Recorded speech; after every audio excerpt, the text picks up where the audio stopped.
నమస్తే, ఆంధ్రప్రభ భక్తికి స్వాగతం. నేను మహాలక్ష్మి.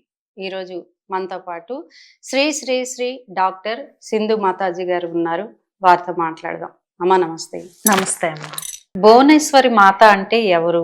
ఆవిడ్ని పూజించే విధానం ఎలా ఉంటుంది? ఎవరు చేయొచ్చు ఈ పూజని?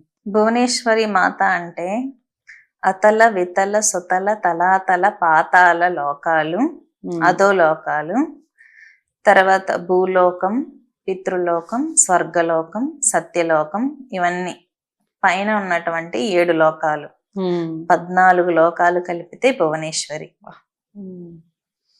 అమ్మవారు సృష్టి చేస్తుంది భూమి మీద. సృష్టి చేసినప్పుడు నాగులను ఎక్కడ పెట్టాలి, రాక్షసులను ఎక్కడ పెట్టాలి, మనుషులను ఎక్కడ పెట్టాలి, దేవతలను ఎక్కడ పెట్టాలి డౌట్ వస్తుంది. అందరినీ ఒకే ప్లేన్ లో ఉంచదు కదా.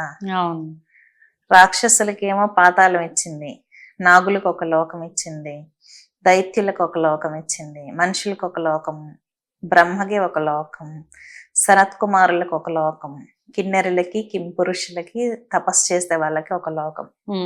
ఇలాగా ఒక్కొక్కరికి ఒక్కొక్క లోకం ఇచ్చింది. ఈ 14 భువనాలు కలిపితే భువనేశ్వరి అన్నమాట. అంటే పూజలు ఎట్లా ఉంటాయి? ఎవరెవరు చేయొచ్చు అంటే? ఒక సామ్రాజ్యాన్ని మీరు సృష్టించాలి అనుకుంటున్నారు.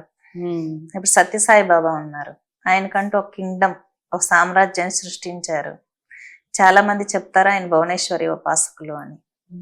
మీకంటూ ఓన్ కింగ్డమ్ సృష్టించుకోవాలి, మీకంటూ మంచి ప్లేస్ ఉండాలి, చాలా మంది జనం మిమ్మల్ని ఫాలో అవ్వాలి, డబ్బులు రావాలి, మీరు రాజులాగా క్వీన్ లాగా ఉండాలి అంటే భువనేశ్వరి ఆరాధన చేయొచ్చు.